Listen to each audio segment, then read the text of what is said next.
What's going on, you guys? It is Resto, and today we're going to be discussing the 19 Twink Rogue.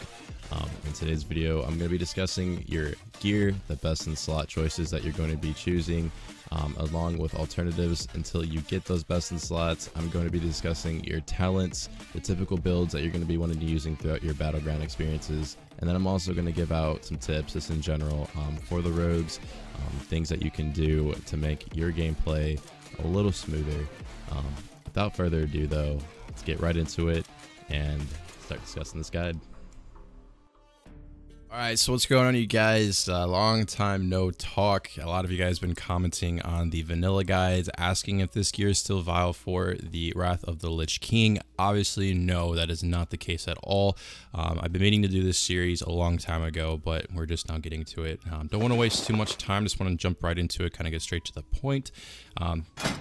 Focusing on the gear, Wrath of the Lich King is going to be a different route in terms of gear. You have a little bit more of a variety of choosing sets for different scenarios now. It's not just, a straightforward set that you guys would be using. I'm going to be displaying the Alliance and the Horde's BiS, also with FC sets, etc., like different things that you can do with it. I'm not going to show the BiS for both factions. So what you initially would do is you'd get gear on a faction that you don't want to be on, and then you'd faction change to the faction that you would want to be on for that Twink, and then get the gear for that as well. That is how you become ultimately BiS. That is the best Twink that you can be. However, with Wrath of the Lich King Classic out, that doesn't quite exist. So what I'm going to do is just focus on your faction's BiS, and if something comes up to where a faction changes, well, you guys just change to the faction that you guys want to choose and do it that way. I'm showing both gear regardless, so all this gear that I'm going to be displaying, you're going to want to have if you can faction change anyways. So jumping straight into it, you're going to go for a Lucky Fishing Hat for your hat. Obviously, it's going to be the BiS for every single Twink that you're going to be wearing, just because of the 15 stamina. Now, if you can't get this, just go for the engineering goggles, no big deal. But I happened to get this on Farolina on 2 Twinks in the same exact day. This isn't something that everybody can do. I don't know what it is, but I seem to be able to get very lucky with my Lucky Fishing Hats.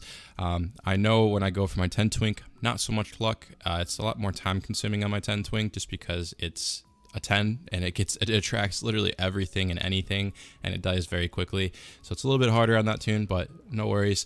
The Lucky Fishing Hat happens every Sunday, 4 p.m. server time usually. Depending on your server, you just got to compete against somebody that you're with. I basically just stick to the beach. I don't try to do anything crazy. I don't find myself going anywhere else because I am a very much of a lower tune. So this is something that you guys can do as well. Just avoid the mobs, nothing too crazy or complex. I was able to go up and down the beach just fine, avoiding the mobs as well. With that being said, we're moving on to the neck, which is the Sentinel's Medallion. This is the PvP neck. You no longer need a rank of Grunt to get this anymore. You can just go ahead and get the honor and get it. You should be able to get it within maybe 2 or 3 games if you're on an AV weekend, or not AV, well, yeah, any BG weekend. You just get the honor, rack it up, and go get it. Super simple neck to get, nothing too complex about it, like I said before. Moving on to the shoulders for the Alliance is the Serpent's Shoulders.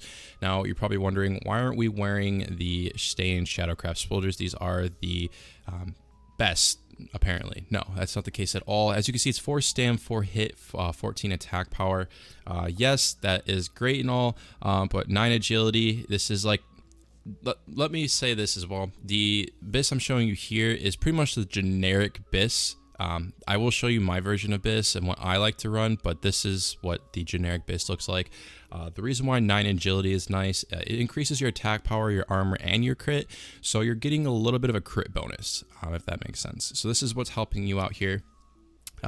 Compared to the heirloom shoulders, there's not really crit involved. This is just overall kind of giving you a little bit of extra side stats.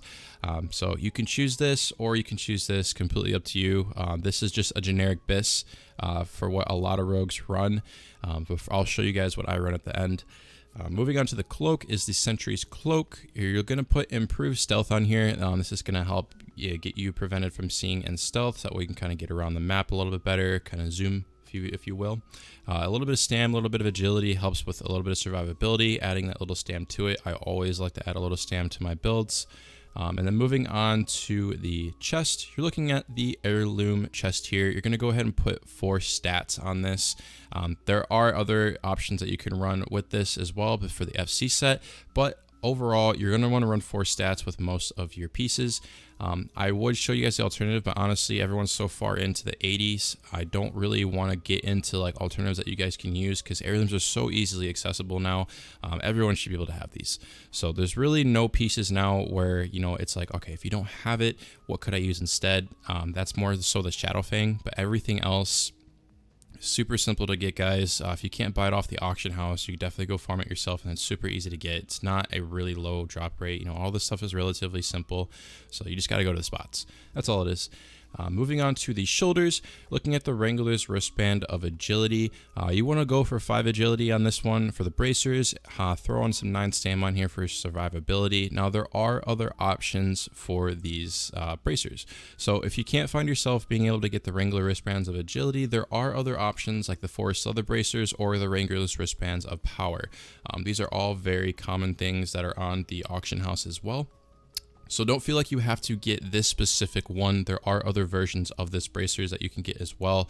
None are better than the other. They're all the same, guys. Nothing really too crazy about either one of them. All you can buy or farm. But moving on to the weapons, you're looking at the Shadow Fang and the Thief's Blade. Now this is going to be your Alliance BiS. For your generic DPS, your basic go-to, this is what you guys want to go for. The Shadow Fang, what I like to run is the 15 agility on both. Now, the reason why you guys want to run Thief's Blade for the Alliance is because you guys can't access the Wing Blade.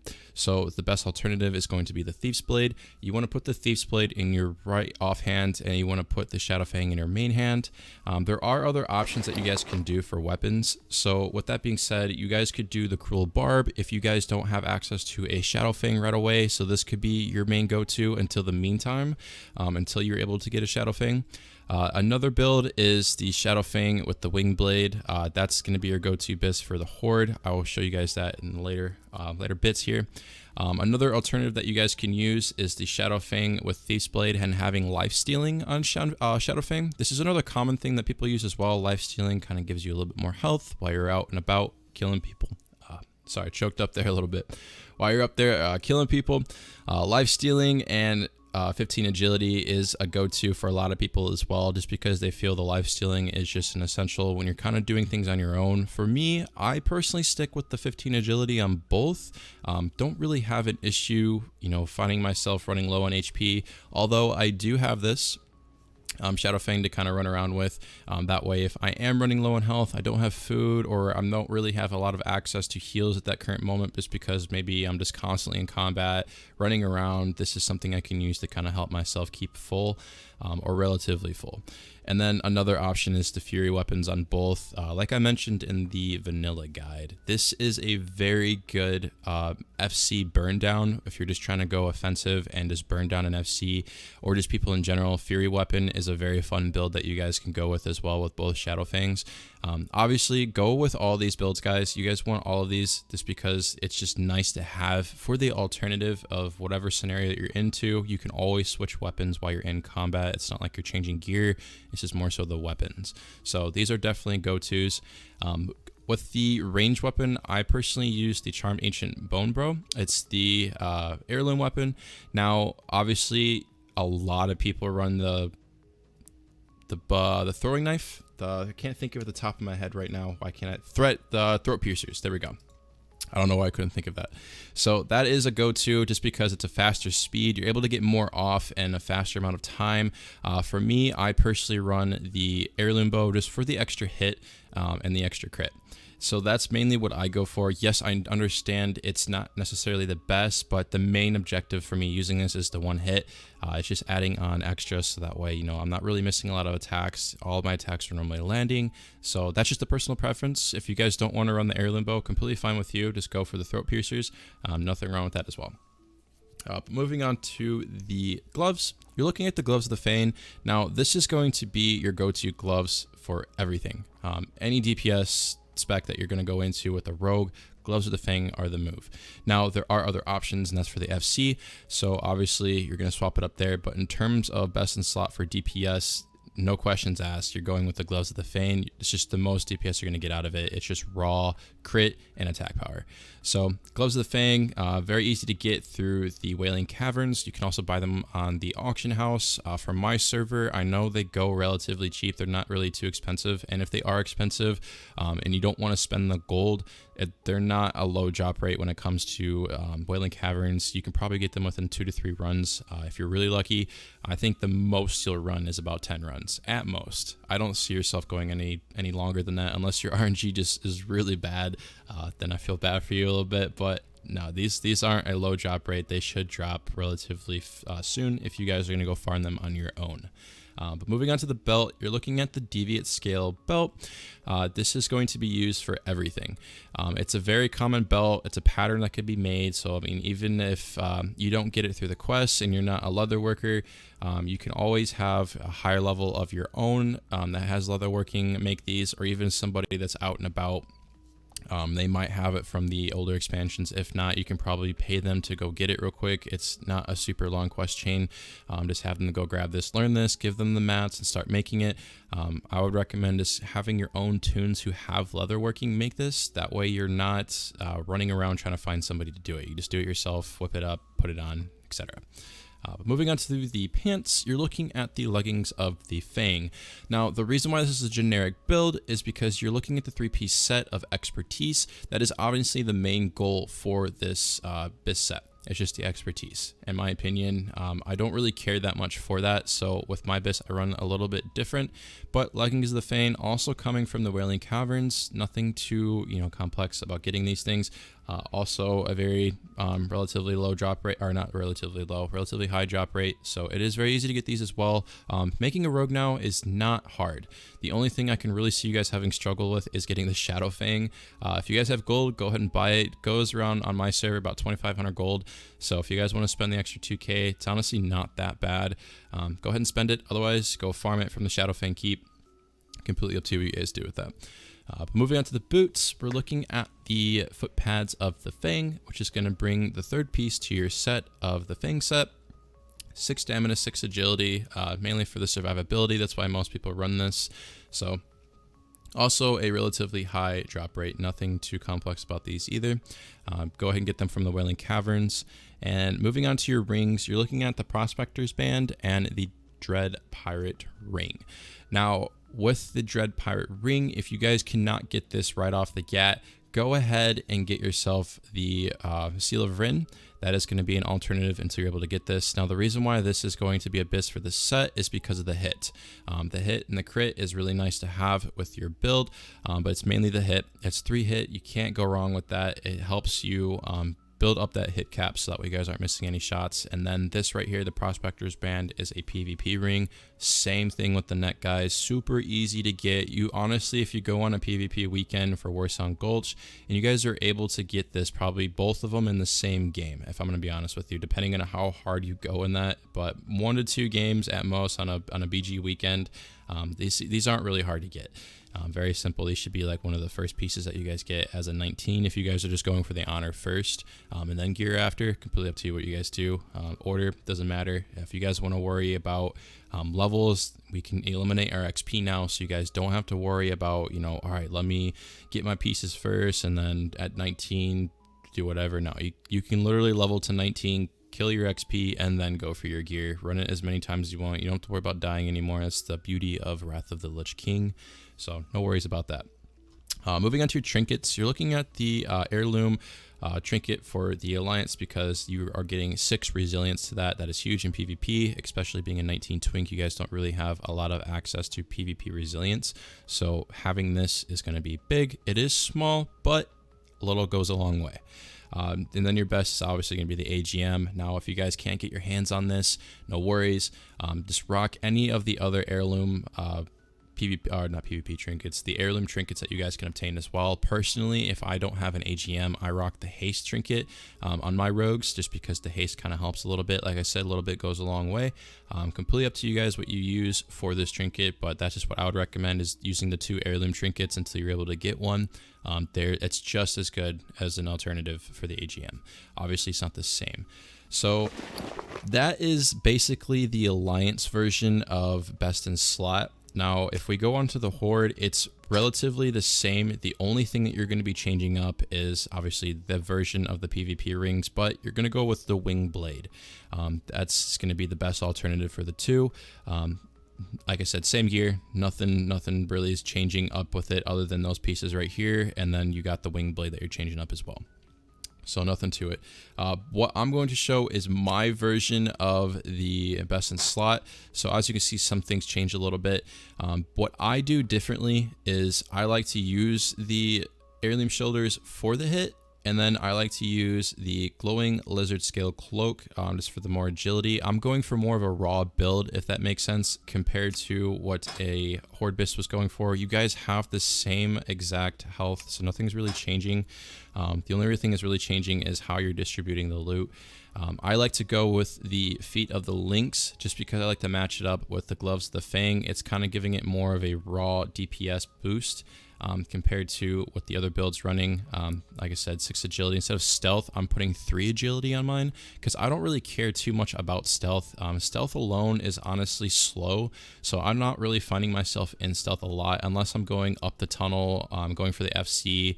You know, like in those scenarios, that's when I'm running stealth, because I don't want to be seen. Obviously, I want to be able to set up with my team and kind of take down an FC. Majority of the time, if I'm not running with anybody, I'm always able to kill him by myself normally. Just because of the gear that I have. But yeah, that's basically the only difference. I run the forest leather bracers. I mean, this is literally an exact build of what I have on my rogue in the game right now. But that's the only thing that I do differently compared to what the generic BiS would be. It's going more so for the hit, and it's just going more so for survivability. For me, like I said, what I'm doing is just bumping up the stamina a little bit. The ring kind of brings you to the normal levels, but it's more of a glass cannon build. But I have a little bit of stam items in here just so I'm up to date with my stam and I'm not running too low. Still no issue if you guys want to swap out the Seal of Sylvanas with one of the Dread Pirate rings. There's nothing wrong with that as well. Like I said, it's all personal preference, but this is what I personally run if you guys wanted to copy that as well. Same thing with the Alliance build. I have Seal of Sylvanas on here, but you put Seal of the Rin instead of the Seal of Sylvanas. That's what you'd be replacing with. And then obviously Thief's Blade, Forest Leather Bracers, everything's going to be the same. You're just changing up what your version of the faction would be. Nothing too complex. So moving on to the FC build, it's going to be a little different. What you're looking at here is you're changing up how the weapons are distributed. So what I mean by that is you're going to run the Dawn Blade for the stamina, and then you're going to run the Furbolg Medicine Pouch for stamina as well. So you're looking at close to about almost 1700 health without any buffs. Obviously with buffs you're going to be a little bit higher than that, so as you can see, this is a very viable build in terms of survivability. For the weapon, you're going to put Icy Weapon on it, or Icy Chill if you will. This is going to help, you know, getting cross field, slowing your enemies, etc. And then for the cloak, you're going to be looking at the Tranquillian's Champion's Cloak. This is a reputation that you guys can grind. Very, very, very simple to get. Although it is time consuming, you're looking at about like 2 hours most, kind of spending to kind of get this done, maybe 3, depending on how efficient you are. You get this in the Ghostlands. This is a Blood Elf type rep. You can get a few different things from here, like the Dawn Blade and the Tranquillian's Cloak. Both are obtained through this faction. Like I said, super easy to get. You just got to follow a simple quest chain that you guys can look up on Wowhead. Just kind of follow along, but basically every quest that you do kind of leads you to one to another. So there's really nothing complex about it. But this is what you want to run for your cloak. This is what you want to run for your weapon. And then for the bracers, you're going to look at the Wrangler's wristband of the stamina, and you're going to put 9 stamina on this as well. Same thing with this, you're going to run 70 armor. You just want to boost your armor up a little bit. Nothing else really matters in terms of enchants for your cloak. The more armor, the better. That means the more hits that you could take. The chest that you're going to do is the same chest, although instead of the 4 stats, you're going to put 100 health on this, which is the major health enchant. This is just to boost your health up a little bit. You want to be a raid boss, essentially, as a rogue. But it's nice because you guys have evasion on this, so it's going to be even better. Having a rogue FC obviously isn't like a go-to. Obviously, you want a shaman or a druid for an FC, but if you guys don't have any of those in here, rogues are the next best thing. You guys have sprint, you guys have evasion, you guys have gouge. There's so many kiting mechanics that you guys can use as a rogue, as an FC, that makes you just as good, especially if you know some routes that you guys can take to maneuver around the battleground. It makes you so good to be able to avoid a lot of the enemies going around. The boot that you're going to use is the grizzled boots. Now this is the horde version. So the grizzled boots are going to be from a quest. Now, if you guys remember, there was a video that I did a while back that taught you guys how to obtain said boots. The grizzled boots, I don't think are part of that quest. Although if you guys need me to, I can do the same exact video I did for the trailblazer boots. That was for the, it is not part of that quest. This is a very different quest, now that I think about it. The grizzled boots are part of a different quest, whereas the jute braid and the trailblazer boots, trailblazer boots, that is a tongue twister. Those are part of the same quest. So this is a very different quest. I remember now. So if you guys need me to do a video on the grizzled boots, I 100% can. It is very straightforward in terms of getting them. It's nothing too crazy like it is for the jute braid gloves. Those are a little bit of a struggle. You will need some help with that one. But this one, no, not so much. So moving on to the pants, you're looking at the smelting pants. This is for the stamina. Obviously, we're going into the leggings of the Fane. Only has 4 stam, so you're getting a quite big of a boost of stamina when you're rocking with the smelting boots. You guys can obtain this from the dead mines. Not at a low drop rate, pretty relative. If anything, these drop all the time then when I run, so you guys should not have a struggle getting these at all. These are a very common drop, so it should just be in and out if this is the only thing that you guys really need to grind. Moving on to the gloves, you guys are looking at the gloves of the monkey for the scouting gloves. You want to look for the 4 stamina for agility. I don't think there are many different variations of the monkey, etc., like there was in vanilla. It was very weird how vanilla did that, but I think in Wrath of the Lich King it kind of changed that, so it's always going to be a set stat. I could be wrong. Don't quote me on that, but I personally in the auction house have never seen gloves like this go in different variations. It's always been like a set stat always. It's just of the monkey, of the eagle, etc. That's what's always different. So with this specific build, you want to go with of the monkey. And then with the rings, you just want to run the Dread Pirate Ring and the Seal of Sylvanas, obviously for the stamina, not so much for the stats, guys. It's always for the stamina. If you guys don't have a Dread Pirate Ring, just go with a Blood Ring, or you can go with your PvP ring as well. But Blood Ring would be more ideal, just so you guys can push into that. I know that's what Alliance uses, so like with that being said, moving on to Alliance, they're using the Blood Ring because they don't have access to Seal of Sylvanas. So if you guys don't have the Dread Pirate Ring, just use the Seal of Rin. The only difference is going to be for the weapon and the cloak, obviously because it's a horde only thing. The Alliance, you guys are going to use the heirloom weapon just because it's 4 stamina. It's very relatively close, going on to the Dawn Blade being 5 stamina. So that's just honestly your best alternative going into this. If anything, you guys are getting more stats on this as well, so it's kind of giving you guys a little bit of a boost. But obviously with Rogue FCing, the whole priority is focusing on stamina and a defensive build with armor. Moving on to the cloak, it's going to be the Miner's Cloak, being 6 stamina instead of the Tranquillian's Cloak being 7 stamina. Obviously, it's not that much of a difference, but it is a 1 stam difference. That's why the Tranquillian Cloak is a go-to. But this is the best alternative in terms of Alliance builds. So really nothing else that you guys should be really focusing on. This cloak is a very relatively high drop as well. I know I say that about all the gear, but honestly guys, this stuff is not hard to get. It's just a matter of going and grinding for the gear. You don't really spend more than an hour getting these pieces. For the FC, this goes for both of the FCs as well. You're going to want to run the PvP resilient for the shoulders. Obviously, you want to stack both of these. Having both of these together, you're looking at about 10 resil. That is huge when it comes down to low level twinks. That's going to be more damage mitigation that you guys are going to be able to take advantage of. So honestly, that's the build with the FC. There's not really much to it. You guys can go with Throat Piercer if you guys want to. Like I said, I run the bow for the hit rating, so I guess it's all personal preference on what you guys want to use. But honestly, that's basically the gear when it comes down to achieving these sets. This, you get to have more customization too, so it is nice being able to have multiple pieces rather than just one set of gear and then just swapping out your weapons. Now you guys actually have sets that you guys can use, and it's kind of fun going for these sets because it kind of makes you more of an established Twink. But honestly, that's all it is to the gear. But now we can move on to the talents. So with the talents, there is quite a bit of builds that you guys can run. I'll show you guys a few. I put 2 glyphs here just to show you guys you can use one or the other. Mainly you're going to go with Glyph of the Blurred Speed for your minor glyph. That's just a go-to. All the other ones aren't really worth getting. But when it comes to this one, your major glyph, you guys have the option with this. I personally run Glyph of Evasion. This is reducing your evasion by 5 seconds. Now, a lot of people are running Glyph of the Sprint. It just increases the movement speed of your sprint ability by an additional 30%. Yeah, that's nice, but at the same time, it's like, I don't really need this. In my opinion, for me, I'd rather have 5 seconds taking out or put onto my evasion. That way, it's just more of a chance of survivability during my fights. 5 seconds goes a long way.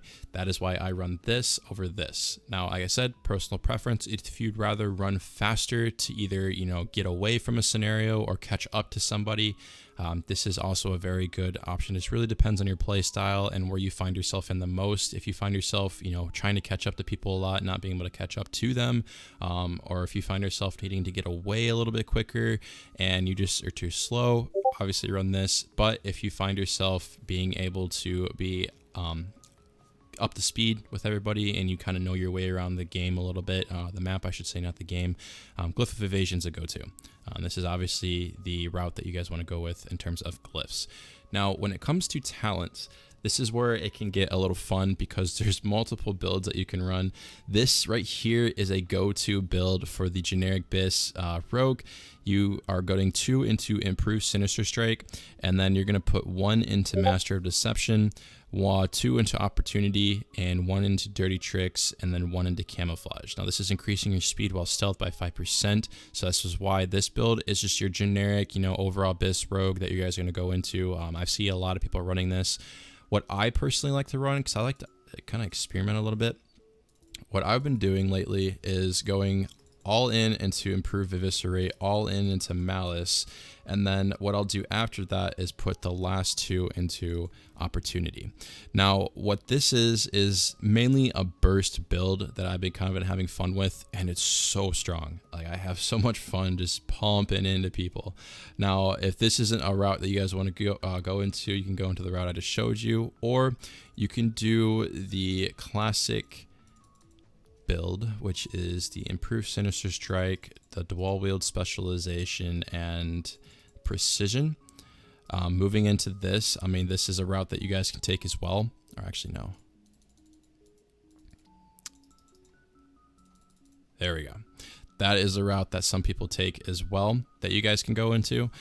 You can even do what I just did right there as well. Take out from Improved Gouge and put the builds right into dual wield specialization. So this is something that you guys can do as well if you guys don't want to run into Improved Gouge. So take away from here. So I think you can only have 5. I think it's only 10. So obviously just put what you can into precision, but that's a build that you can do well. You can also do the classic build, and then you can do my build, or you can do the generic rogue build. So there's multiple different options that you can go with. That's where I'm pretty much getting at. You can have a little bit more freedom to kind of experiment what you guys want to do. You guys aren't limited to just one specific build. It's obviously based off of play style that you guys can kind of mess with. So definitely have some fun with it, but those are generic builds. I can go ahead and put those in the description for you guys to copy down as well. If you guys want, kind of take some screenshots of it and then post the link into the description. But that's honestly basically all there is to a rogue. When it comes down to macros, I don't really want to get too much into that because it can get confusing for the people that are a little bit new. So I just want to stick to the basics, kind of get you guys up to speed with that. As you get a little bit more advanced into twinking and PvP itself, then you guys can look into it. You guys can also refer to my classic rogue guide that I did. I did mention some macros in for that as well, so you guys could just copy those. Those are basically all you would use in terms of macros, so you guys can refer to that video if you want. Other than that, that's basically all there is to a rogue. I'm going to be doing all the classes for this series, so if you guys enjoyed this, stay tuned. I'm going to go ahead and do the next class. Don't know which one's going to be next, but you guys will see when it gets uploaded. But other than that, it's been nice kind of doing this again. This is always fun to do. But other than that, I'll see you guys next time. It's been Resto, guys.